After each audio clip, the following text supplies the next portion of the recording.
Это актуальное интервью в студии Сергей Михедов. Здравствуйте. Сегодня в Якутске второй день главного мероприятия Институтов гражданского общества страны – форума «Сообщество». Подробности форума нам расскажет гостья студии Елена Тополева-Солдунова, председатель комиссии по развитию некоммерческого сектора Общественной палаты Российской Федерации, председатель Координационного совета по повышению социальной эффективности медиаиндустрии и ее взаимодействию с институтами гражданского общества. Елена Андреевна, здравствуйте. Здравствуйте. Вот сегодня второй день работы в Якутске регионального форума сообщества. Вот расскажите в целом о форумах сообщества, да? Ну, то есть организуемых Общественной палаты России в целом. Вообще. Ну и мероприятия, которые вчера и сегодня проходят в корпусах Северо-Восточного федерального университета. Ну, в Общественной палате уже сложилась целая традиция проводить форумы сообщества. Уже много лет, я уже даже сбилась со счета, сколько мы их всего провели, очень много, в разных субъектов Российской Федерации, округах федеральных. И мы называем эти форумы как форумы активных граждан, прежде всего. То есть задача этих форумов — собрать вместе активных граждан, прежде всего из того округа, в котором проводится форум, и обсудить с ними самую такую актуальную повестку — социальную, экономическую, культурную, и поговорить, сделать возможным диалог с экспертами из других округов и из столицы. И также у нас проходит еще цикл обучающих, образовательных мероприятий, прежде всего для некоммерческих организаций. И это могут быть и мастер-классы, вебинары, для того, чтобы просто поделиться какими-то знаниями, опытом, навыками. Но определяя повестку форума, мы всегда, конечно, ориентируемся на запрос того региона, прежде всего, где проводится форум, и округа. И потом уже как бы сонастраиваем наши возможности и ожидания. И стараемся построить программу таким образом, чтобы она была, прежде всего, нужна, интересна, востребована здесь, там, где проводится форум. Вот как вы оцениваете деятельность институтов гражданского общества, а именно некоммерческих организаций, да, вот в регионах, в частности, на Дальнем Востоке, может быть, или в Якутии? Ну, вообще очень разные все регионы. Институты гражданского общества у нас по всей стране работают, это понятно. Но где-то они более активные, где-то менее. Где-то их внимание сосредоточено на одних сферах больше, где-то на других, зависит тоже от особенностей региона, округа. Что касается Дальневосточного федерального округа, то здесь много некоммерческих организаций в целом. И они достаточно активны. Очень интересно развивается некоммерческий сектор именно в Якутии, потому что он как-то наиболее активизировался в последние годы. Потому что еще буквально, 10 лет назад, вы, наверное, со мной согласитесь, что такой активности не было.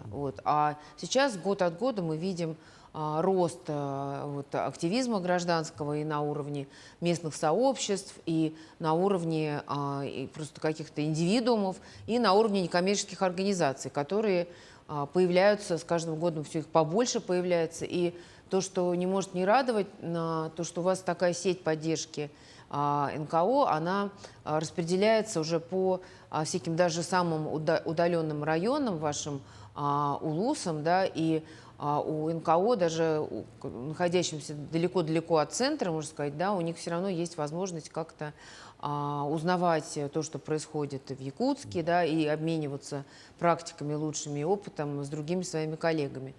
Я сама еще пока так далеко не уезжала, только, во-первых, первый раз в Якутии, во-вторых, пока только в Якутске, но мне просто об этом уже давно рассказывают коллеги, об этом знаю, я еще возглавляю агентство социальной информации, и мы рассказываем о том, как живут НКО в разных регионах нашей страны, и Якутия тоже попадает в поле нашего внимания, поэтому мы видим, что здесь все, в общем, так довольно быстро и активно развивается. Это не может не радовать.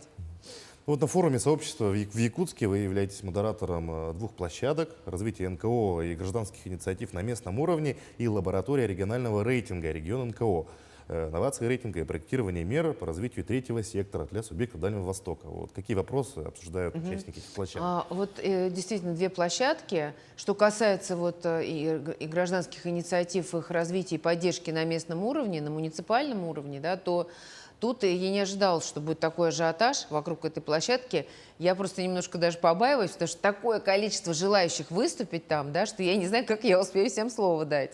Кто-то онлайн, кто-то оффлайн. Очень много людей приехало тоже из там, Хабаровска, например, там, Владивостока, из Новосибирска есть коллеги, из Челябинска. Тут, кстати сказать, сейчас целая делегация еще челябинских НКО прибывает на стажировки, вот, и это они тоже хотят выступать.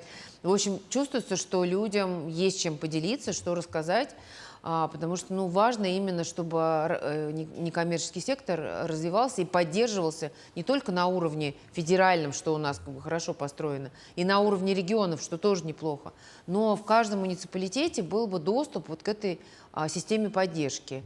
Причем речь идет не только о некоммерческих организациях, речь идет просто даже об активных людях, потому что у нас сейчас во многих регионах, муниципалитетах даже уже развита система поддержки, там, например, раздачи на конкурсной основе грантов физическим лицам, не обязательно организациям, но физическим лицам на их какие-то вот интересные такие активности. Вот мы будем и их инициативы, будем говорить, как вот кто тут преуспел, какие еще есть точки роста, будем обсуждать и как можно обменяться опытом, потому что опыт очень разный и всегда есть чем поделиться.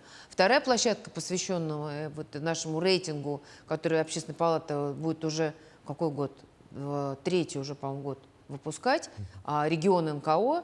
Это тоже очень интересный проект. Это рейтинг, который показывает, насколько эффективно и качественно развивается некоммерческий сектор абсолютно во всех регионах нашей страны. И там можно сравнить и увидеть, там, что у кого лучше, что у кого хуже. Там очень много показателей, больше там, 10 факторов. В общем, в Дальневосточном федеральном округе была проведена очень большая интересная работа, посвященная тому, как эти показатели улучшить. Это был специальный большой проект, который реализовывали коллеги, вот, руководил всем ресурсный центр для НКО из Владивостока, Светлана Баженова возглавляет. Вот сегодня коллеги расскажут, как прошла эта работа, какой результат, что они делают сейчас. Ну и, естественно, будет возможность задать вопросы, тоже поделиться своими успехами. Так что надеюсь, что эта площадка тоже будет интересна всем, кто придет к нам. Ну, в целом на активность некоммерческих организаций, да, в последнее время, наверное, влияет все-таки грантовая поддержка, вы уже об этом сказали, да, на федеральном уровне, Конечно. на региональном уровне. Вообще, как можно повысить активность НКО, может быть, количество НКО, какие способы? Очень хороший вопрос. Вот. Нет такого одного единственного способа, да, но, конечно же, это такая разветвленная система поддержки, безусловно, влияет на активность некоммерческих организаций.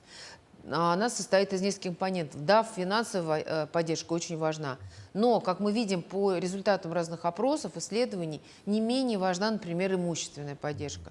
Потому что беда многих некоммерческих организаций – это отсутствие помещений для работы, таких, как им нужно. Ну, представьте себе, что у кого-то мастерская для людей, например, с инвалидностью, да, но нужно помещение для этой мастерской. Коммерческое помещение оплачивать, ну, не всем под силу, да, поэтому, конечно, вот имущественная поддержка хорошо, если на конкурсной основе, очень важна. Также информационная поддержка, безусловно, тоже важная. Обязательное наличие ресурсных центров, то есть таких организаций, в которые любая НКО, даже самая маленькая, может прийти, позвонить, связаться онлайн, там, как угодно, и получить консультацию, какой-то совет, там, чему-то поучиться, повысить свою квалификацию, научиться писать проекты и так далее. Да? Поэтому такие системы ресурсных центров на региональном и муниципальном уровне тоже очень-очень важна для НКО. Ну и, конечно, вообще такие вот сейчас в некоторых регионах создаются такие инкубаторы или акселераторы для инициативных групп. То есть, чтобы инициативная группа стала организацией, зарегистрировалась официально, да, чтобы у нее появился счет в банке, она начала там управляться, как именно структура, да, то ей нужно определенные навыки для этого получить. И вот так как не во всех регионах еще много именно таких вот зарегистрированных организаций, то вот как бы лучший опыт создания таких тоже инкубаторов для НКО. Вот. Ну и взаимоподдержка тоже очень важна, когда НКО учатся друг у друга. как ни странно, но мы видим, что тоже не всегда это работает. Уж я не говорю о том, что иногда два соседних региона мало друг с другом взаимодействуют и не обмениваются лучшими практиками.